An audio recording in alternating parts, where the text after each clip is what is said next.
नमस्कार and welcome to English for all. This is Manish राय।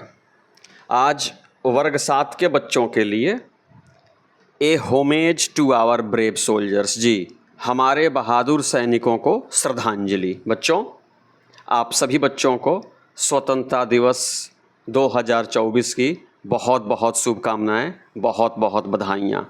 बच्चों, इस 15 अगस्त के अवसर पे आज मैं लेकर के आया हूँ वर्ग 7 से a homage to our brave soldiers नामक चैप्टर की यह दूसरी वीडियो। इस जाबाज को देखिए बच्चों, यहीं से आज हमें पढ़ना है। इनका नाम है एल्बर्ट एक्का, जिनको बच्चों मरणोपरांत परमवीर चक्र से सम्मानित किया गया है। बच्चों, जो एल्बर्ट एक्का है ना, इनका जन्म 27 दिसंबर 1942 को हुआ था। याद रखिएगा बच्चों, 27 दिसंबर 1942 को गुमला में हुआ था और ये वीर गति को प्राप्त हो गए थे 3 दिसंबर 1971 को। जी, इनका जन्म 27 दिसंबर 1942 को गुमला में हुआ था और 3 दिसंबर 1971 को ये वीर गति को प्राप्त हो गए थे और मरणोपरांत बच्चों इनको परमवीर चक्र मिला हुआ है। तो आइए इस महान सपूत के बारे में आज हम पढ़ते हैं। यहाँ से बच्चों आप देख रहे हैं वो लिखा है लांस नायक। क्या लिखा है? लांस नायक। और ये इनका नंबर है और ये 14 गार्ड्स यूनिट के ये सिपाही थे बच्चों। आइए इनके बारे में पढ़ना शुरू करते हैं। लिखा है lance Naik Albert Ekka was in the left forward company. बच्चों, कंपनी और ये बटालियन समझिए। एक कंपनी में करीब करीब 120 जवान होते हैं और एक बटालियन में करीब करीब 900 से 1000 जवान होते हैं। Of the brigade of guards during their attack on the enemy defence at Ganga Sagar on the eastern front. ये जो गंगा सागर देख रहे हैं ना बच्चों, ये बांग्लादेश में है। कहाँ है ये? बांग्लादेश में है। तो लिखा हुआ है कि जब भारतीय सेना की ये जो ब्रिगेड ऑफ गार्ड्स है ना, इसने दुश्मनों के डिफेंस पे जब हमला किया, कहाँ पे बच्चों? गंगा सागर में। तो एल्बर्ट एक्का उस हमले के हिस्सा थे, यानी उस ब्रिगेड के ये हिस्सा थे। This was a well fortified का मतलब होता है अच्छी तरह से किलाबंद। पोजीशन मतलब स्थिति। Held in strength by the enemy. बच्चों, गंगा सागर में दुश्मन जो थे ना, वहाँ पे किलाबंदी कर लिए थे, यानी बहुत बेहतरीन पूरी स्ट्रेंथ के साथ वहाँ वो किलाबंदी कर लिए थे, यानी वो पहले से बिल्कुल तैयारी के साथ वहाँ पे बैठे हुए थे। The assaulting troops. बच्चों, ट्रूप्स का मतलब होता है सैनिक और असॉल्टिंग का मतलब होता है हमला करने वाला। और जो 14 गार्ड्स जो यूनिट है एल्बर्ट एक्का के, इनके जो साथी थे ना, ये इनको हम यहाँ पे असॉल्टिंग ट्रूप्स कहेंगे, यानी इनको अब दुश्मनों पे हमला करना था जो दुश्मन पहले से ही मोर्चाबंदी किए हुए थे। The assaulting troops were subjected to intense shelling. बच्चों, इंटेंस सेलिंग का मतलब होता है भारी गोलाबारी and heavy small arms fire, और छोटे हथियारों से भी भारी गोलाबारी हो रही थी। जब भारतीय टुकड़ी एल्बर्ट एक्का के साथ जब ये हमला करने के लिए आगे बढ़ती है, वे are subjected to intense shelling, तो इन पर भारी गोलाबारी होती है। And heavy small arms fire, और छोटे हथियारों से भी भारी इन पे हमला किया जाता है। But they charged on to the objective. बच्चों, चार्ज्ड का मतलब होता है आगे बढ़ना, ऑब्जेक्टिव का मतलब होता है उद्देश्य, यानी ये लोग अपने उद्देश्य के लिए, ऑब्जेक्टिव का मतलब लक्ष्य भी होता है, ये लोग अपने लक्ष्य के लिए आगे बढ़ते रहें। And were locked in bitter hand to hand combat. बच्चों, हैंड टू हैंड कॉम्बैट का मतलब होता है हाथा मुक्की, यानी सामने से भारी गोलीबारी हो रही है और ये जो यूनिट है ना 14 गार्ड्स की, ये आगे बढ़ती जा रही है। और एक समय ऐसा आता है बच्चों कि वे आर लॉक्ड, यानी दुश्मन की सेना, पाकिस्तान की सेना और अपनी सेना locked in bitter hand to hand combat, यानी दोनों में हाथामुक्की शुरू होती है, यानी दोनों एक दूसरे के करीब आते हैं और पटका पटकी, जिसको आप लोग गांव में कहते हैं ना, पटका पटकी शुरू होती है। Lance Naik Albert Ekka noticed an enemy light machine gun. बच्चों, लाइट मशीन गन का मतलब वो होता है LMG होता है, वो हल्की मशीन गन होती है ना, जिसको आप LMG बोलते हैं। इसी बीच अल्बर्ट एका ने नोटिस देखा N enemy light machine gun, दुश्मन के एक लाइट मशीन गन को देखा, inflicting heavy casualties on his company, जो इनकी कंपनी को भारी नुकसान पहुंचा रही थी। जी, एल्बर्ट एक्का की नज़र एक एलएमजी पे पड़ती है, एक लाइट मशीन गन पे पड़ती है। उस मशीन गन से लगातार गोलियां निकल रही हैं एंड इन्फ्लिक्टिंग कर रही हैं, हेवी मतलब भारी, कैजुअल्टीज का मतलब नुकसान ऑन हिज कंपनी, और इनके कंपनी को बहुत नुकसान पहुंचा रही है। इनकी नज़र उस एलएमजी पे पड़ती है। विथ कंप्लीट डिसरिगार्ड, बच्चों डिसरिगार्ड का मतलब होता है उपेक्षा, to his personal safety, personal safety का मतलब होता है व्यक्तिगत सुरक्षा, यानी व्यक्तिगत सुरक्षा की परवाह किए बिना, with complete disregard to his personal safety, यानी अपनी व्यक्तिगत सुरक्षा की परवाह किए बिना, he charged the enemy bunker, bunker जो होता है ना जिसमें शत्रु छुपने के लिए इसको बनाते हैं, जिसमें से वो हमला करते हैं, गोलियां चलाते हैं, तो ही चार्ज्ड यानी अपनी सुरक्षा को ये भूल गए। ही चार्ज द एनिमी बंकर, ये एनिमी बंकर की तरफ दौड़ पड़े जहाँ से मशीन गन की गोलियाँ लगातार आ रही थीं। बेयनेटेड, बेयनेटेड का मतलब होता है बच्चों जो बंदूक के सिरे पे जो चाकू या छुरा लगा हुआ होता है ना, जो नुकीला चीज़ होता है, तो उससे अगर आप दुश्मन की हत्या करते हैं, गोंद गोंद के मार देते हैं ना, उसको बेयनेटेड बोलते हैं। ही बेयनेटेड 2 एनिमी सोल्जर्स, इन्होंने 2 पाकिस्तानी सैनिकों को उसी से बंदूक के जो अगले हिस्से पे जो नुकीला तार लगा हुआ होता है छुरा की तरह, उससे भोंक करके 2 दुश्मनों को इन्होंने मौत के घाट उतार दिया। And silence the light machine gun, और साइलेंस का मतलब होता है शांत कर देना, और वह मशीन गन जो लगातार गोलियों की बौछार कर रही थी और इनकी टुकड़ी को भारी नुकसान पहुंचा रही थी, अब वह मशीन गन शांत हो गई, मतलब उसको चलाने वाले दोनों लोगों को इन्होंने छुरा भोंक करके मार डाला। 2 मतलब यद्यपि, सीरियसली मतलब गंभीर रूप से, वुंडेड का मतलब जख्मी, 2 सीरियसली वुंडेड, यद्यपि ये गंभीर रूप से जख्मी हो गए थे। इन दिस एनकाउंटर, एनकाउंटर का मतलब मुठभेड़, इस मुठभेड़ में अल्बर्ट एक्का बुरी तरह से जख्मी हो गए थे। फिर भी ही कंटिन्यू टू फाइट, ये लड़ते रहे, कंटिन्यू टू फाइट मतलब लड़ते रहे, along side his comrades, comrades का मतलब होता है साथी, यानी अपने यूनिट्स के साथियों के साथ ये लड़ाई जारी रखे। Through the mile deep objective, लिखा है through the mile deep objective, यानी जो लक्ष्य था ना अभी कोसों दूर था, लेकिन घायल हैं, शरीर से रक्त प्रवाहित हो रहा है, लेकिन लड़ना बंद नहीं किए, लगातार लड़ना जारी रखते हैं।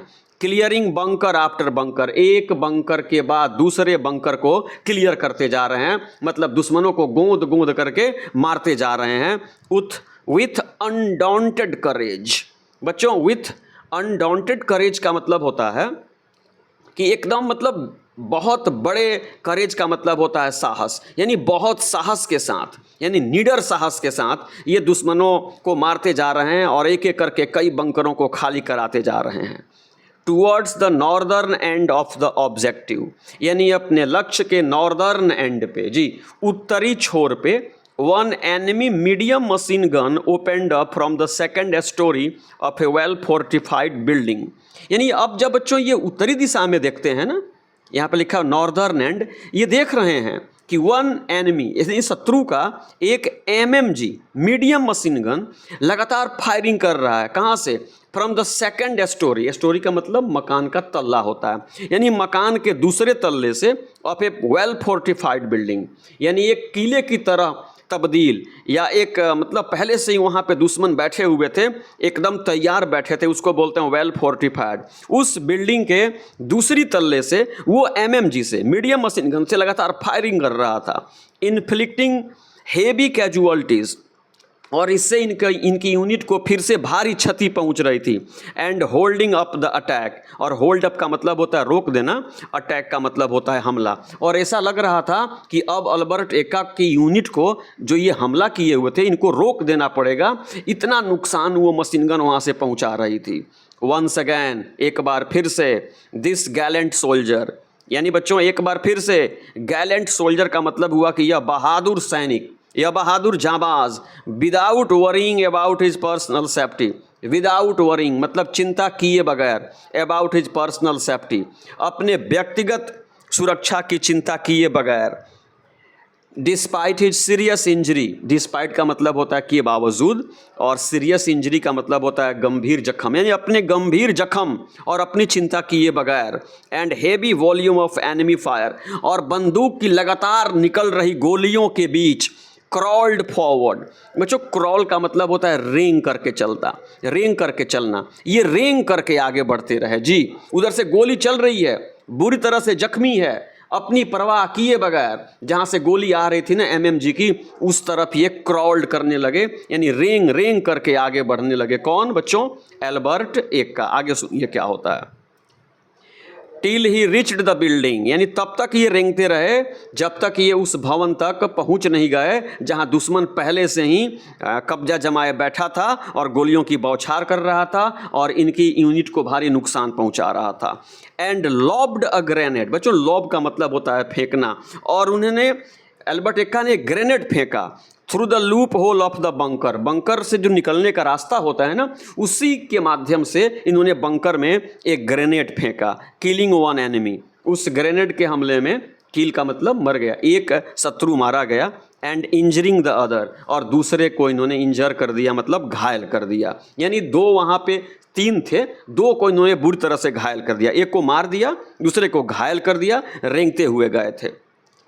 The medium machine gun however continue to fire, लेकिन वो जो एमएमजी थी ना, जो मीडियम मशीन गन थी, वह गोली फेंकती रही, यानी गोली चलाने वाला भी बचा हुआ था। विथ आउटस्टैंडिंग करेज, बच्चों लिखा है विथ आउटस्टैंडिंग करेज, यानी जबरदस्त जी, जबरदस्त साहस, एंड ग्रीम डिटर्मिनेशन। बच्चों ग्रीम डिटर्मिनेशन का मतलब हुआ कि दृढ़ संकल्प जी। आउटस्टैंडिंग करेज का मतलब हुआ अदम्य साहस, और ग्रीम डिटर्मिनेशन का मतलब हुआ दृढ़ संकल्प, यानी अदम्य साहस और दृढ़ संकल्प के साथ अल्बर्ट एक्का स्केल्ड अ साइड वॉल, यानी बगल की दीवार को फांद गए। स्केल करना मतलब फांद जाना, लांग जाना, यानी दीवार को कूद करके ये उस पार चले गए। एंड एंटरिंग द बंकर, और उस बंकर में प्रवेश कर गए जिस बंकर से एमएमजी की गोली आ रही थी और हमारे सैनिकों को नुकसान पहुंचा रही थी, उस बंकर में पहुंच गए बच्चों। बेयनेटेड द एनिमी, फिर बेयनेटेड यानी बंदूक के जो अगले हिस्से पे जो चाकू की तरह जो नुकीली वो धातु लगी होती है ना, उससे इन्होंने उस एनिमी को फिर गोंद दिया। Who was still firing and the silence the machine gun, जो अभी भी फायरिंग कर रहा था, उस बंकर में घुस करके उन्होंने उसको भी चाकू से गोंद दिया। And silence the machine gun, और उस मशीन गन को शांत कर दिया, मतलब अब गोली निकलना बंद हो गई। Saving further casualties to his company, और अपनी कंपनी को आगे के नुकसान से इन्होंने सेव कर लिया, मतलब बचा लिया। एंड इंश्योर्ड, और सुनिश्चित कर दिया the success of the attack, और इस जो ये हमला भारतीय सेना की थी ना, उसकी सफलता को इन्होंने सुनिश्चित किया उस सिपाही को मार करके। इन दिस प्रोसेस, यानी इस प्रक्रिया में, इसका मतलब हुआ इन दिस प्रोसेस, इस प्रक्रिया में, however he received serious injuries, he received serious injuries, इनको भी बहुत गंभीर जख्म लगा, इनको भी गोली लगी थी। एंड सकम्ड टू देम, और सकम टू देम का मतलब हुआ उसी कारण, यानी गोली लगने के कारण, शरीर से खून बह जाने के कारण इनकी भी क्या हो गई, मृत्यु हो गई। After the capture of the objective, capture का मतलब होता है बच्चों कब्जा कर लेना, यानी लक्ष्य पे कब्जा करने के बाद जी, लक्ष्य पे कब्जा करने के बाद गोली लगने के कारण, उसी इंजरी के कारण इस महान सपूत की भी मृत्यु हो गई। इन दिस एक्शन, इस कार्य में lance Naik Albert Ekka displayed the most conspicuous, बच्चों कंस्पिक्यूअस का मतलब होता है विशिष्ट, और वेलर का मतलब होता है वीरता, यानी इस प्रकार से इन्होंने अदम्य विशिष्ट वीरता का परिचय दिया। And made the supreme sacrifice, और सर्वोच्च बलिदान दिया। सुप्रीम सेक्रीफाइस का मतलब होता है सर्वोच्च बलिदान देना, दुश्मनों को मार करके, लक्ष्य पे कब्जा करके इनकी भी सांसें हमेशा के लिए बंद हो गई। ये भी भारत माता के लिए इन्होंने अपने प्राणों की आहुति दे दी, सर्वोच्च बलिदान दे दिया। In the best traditions of the army, यानी भारतीय आर्मी में ये परंपरा रही है कि जब जब हमारे देश पे संकट आया है, तब तब देश के सिपाहियों ने अपने प्राणों की आहुति दे करके भारत माँ की रक्षा की है। इन्होंने भी उस परंपरा का निर्वहन किया। तो बच्चों आपने देखा ना कितनी बहादुरी से ये लड़े, और मरणोपरांत भारत सरकार ने इनको परमवीर चक्र से सम्मानित किया। तो ये कहानी थी अल्बर्ट एक्का की। आइए चैप्टर को आगे बढ़ाते हैं बच्चों। आगे लिखा कि एज वी कंटिन्यूड, यानी ज्यों ज्यों हम लोग आगे बढ़ते गए, जी ज्यों ज्यों हम लोग आगे बढ़ते गए, our visit around the national war memorial, यानी नेशनल वार मेमोरियल की तरफ ज्यों ज्यों हम लोग आगे बढ़ते गए, we came across another important installation, एक और महत्वपूर्ण इंस्टॉलेशन को हमने देखा। केम अक्रॉस मतलब देखा, एक और इम्पॉर्टेंट इंस्टॉलेशन को देखा, कॉल्ड, जिसे कहा जाता है अमर जवान ज्योति, जिसको अमर जवान ज्योति कहा जाता है, उसको हमने देखा। दैट कमेमोरेट्स, बच्चों कमेमोरेट्स का मतलब होता है मनाना, जी उत्सव मनाना, है ना। तो दैट कमेमोरेट्स आवर सोल्जर्स, ये हमारे सैनिकों की वीरता का उत्सव मनाता है, उसकी याद दिलाता है। कौन? Amar Jawan Jyoti. The name as you may have guessed, यानी नाम, एज मतलब जैसे, यू मे हैव गेस्ड आपने अनुमान लगा लिया होगा, रिप्रेजेंट्स एन इमोर्टल फ्लेम, यानी ये प्रतिनिधित्व करता है इमोर्टल फ्लेम, यानी कभी नहीं बुझने वाली ज्योति का। फ्लेम का मतलब होता है बच्चों ज्योति, यानी कभी नहीं बुझने वाली ज्योति का ये प्रतिनिधित्व करता है। दैट इज केप्ड अबलेज, अबलेज मतलब होता है जलते रहना, जिसको मतलब जलते रखा जाता है all through the day and night, to revere the sacrifices of our soldiers. बच्चों रिवियर का मतलब होता है सम्मान करना, सेक्रीफाइसेस का मतलब होता है बलिदान, और आवर सोल्जर्स का मतलब होता है हमारे सैनिक। यानी अमर जवान ज्योति पे एक ज्योति है जो through the day and night, जो रात दिन जलती रहती है। क्यों?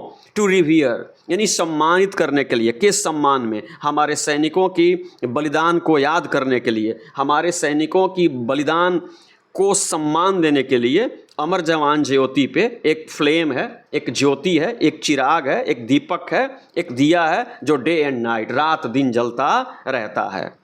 आगे लिखा है अर्लियर। बच्चों अर्लियर का मतलब होता है इससे पहले। The Amar Jawan Jyoti which also displayed a rifle and a helmet, इससे पहले अमर जवान ज्योति जो नई दिल्ली में है ना बच्चों, वो डिस्प्ले करता है, वहाँ पे एक रखा हुआ है, a rifle and a helmet was alighted under the arch of India Gate in January 1972 to commemorate Indian victory in the India Pakistan war of 1971। 1971 में जो भारत पाकिस्तान वार हुआ था ना, उसमें हमारे बहादुर सैनिकों की विजय गाथा को याद करने के लिए बच्चों, कमेमोरेट करने के लिए, क्या करने के लिए? कमेमोरेट करने के लिए वहाँ पे उस जो अमर जवान ज्योति है ना, उस पर एक राइफल, एक बंदूक और एक हेलमेट भी उस पर टांगा गया है।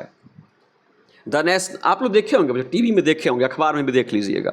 The national war memorial now includes, अब जो नेशनल वार मेमोरियल बना है ना 40 एकड़ भूमि में, उसमें इंक्लूड्स है, मतलब उसमें शामिल है अमर जवान ज्योति, उसमें बच्चों अमर जवान ज्योति भी शामिल है।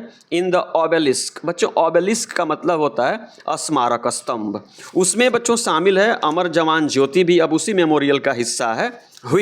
विच का मतलब होता है जो, जी बच्चों, विच सराउंडेड यानी जो घिरा हुआ है, विच सराउंडेड का मतलब हुआ जो घिरा हुआ है, बाई 4 चक्र, जो बच्चों 4 चक्रों से घिरा हुआ है। ड्यूरिंग द इनॉग्रेशन, यानी ये जो वार मेमोरियल बना है ना, मैंने पहली वीडियो में आपको बताया था कि भारत के प्रधानमंत्री नरेंद्र मोदी जी ने उसे इनॉग्रेट किया था। तो ड्यूरिंग द इनॉग्रेशन, इनॉग्रेशन का मतलब होता है उद्घाटन, उद्घाटन के दौरान the prime minister lit a new flame, lit का मतलब जलाए, ए न्यू फ्लेम एक नई ज्योति जलाए, to commemorate the fallen heroes, fallen का मतलब वीर गति को प्राप्त हुए, हीरोज का मतलब हीरो, यानी हमारे वीर गति को प्राप्त जो जवान हैं, जो सेना के जवान हैं, जो लोग हैं ना, उनको कमेमोरेट करने के लिए, उनकी याद में, उनके मान में, उनके सम्मान में एक नई ज्योति जलाई। लेटर का मतलब होता है बाद में। The old flame at India gate was also merged with the new flame at the national war memorial. बाद में बच्चों द ओल्ड फ्लेम, जो पुरानी ज्योति थी ना इंडिया गेट पे, उसको नेशनल वार मेमोरियल की ज्योति से क्या कर दिया गया? मिला दिया गया। दो अब अलग अलग ज्योतियाँ नहीं जलती हैं, एक ही ज्योति जलती है। Here is a picture of the new Amar Jawan Jyoti if you have not seen it. अगर आपने नहीं देखा होगा तो यहाँ पे एक तस्वीर है अमर जवान ज्योति की, इसको देख लीजिए। देखिए बच्चों, यही है नई दिल्ली में अमर जवान ज्योति। देखिए कैसे इसमें चिराग क्या हो रहा है? जल रहा है। बच्चों आगे पढ़ते हैं। फिर लिखा है कि यू कैन सी द ऑबेलिस्क यानी ऑबेलिस्क का मतलब हुआ स्मारक स्तंभ। आप स्मारक स्तंभ को देख सकते हैं सराउंडेड बाय रीथ्स। रीथ्स का मतलब होता है पुष्पमाला। जब कोई व्यक्ति देश के लिए प्राणों की आहुति देता है ना, आप देखे होंगे, तो जो लोग उसके मान में, उसके सम्मान में देखते होंगे कि उसको पुष्प अर्पित करते हैं ना, जो गोल घिरा हुआ होता है, उसी को बोलते हैं रीथ्स। तो यू कैन सी द ऑबेलिस्क, आप स्मारक स्तंभ को देख सकते हैं सराउंडेड बाय रीथ्स, जो पुष्पमाला से घिरा हुआ होता है, that have been placed as a mark of respect, जो उस सैनिक वीर सिपाही के सम्मान में उसको चढ़ाया या उसको अर्पित किया जाता है। अब बात करेंगे इसकी लाइटिंग डिज़ाइन की। The lighting design is planned in such a way, यानी जो अमर जवान ज्योति है, जो ये वार मेमोरियल है ना, इसकी लाइटिंग को बच्चों ने वे इस प्रकार से डिजाइन किया गया है कि it transforms the monuments landscape. बच्चों लैंडस्केप का मतलब होता है परिदृश्य। ये उस मोनूमेंट्स के परिदृश्य को ट्रांसफॉर्म कर देता है as sunlight changes from dawn to dusk. बच्चों डॉन का मतलब भोर होता है, डस्क का मतलब शाम गदबेर होता है, यानी सुबह से शाम तक जिस प्रकार से सूर्य की किरणों में परिवर्तन होता है ना, उस प्रकार से इस मोन्यूमेंट्स के लैंडस्केप परिदृश्य में भी परिवर्तन होता है। It truly is a majestic site. बच्चों मैजेस्टिक साइट का मतलब हुआ राजसी स्थल। जी, मैजेस्टिक साइट का मतलब हुआ राजसी स्थल, और ट्रूली का मतलब होता है सचमुच। सचमुच में यह राजसी स्थल है। दैट फील्ड मी, जिसने मुझको फिल कर दिया, मुझको भर दिया, विथ प्राइड, गर्व से, फॉर आवर नेशन, देश के प्रति गर्व से इस दृश्य ने, इस मेमोरियल ने, इस अमर जवान ज्योति ने मुझको गर्व से भर दिया।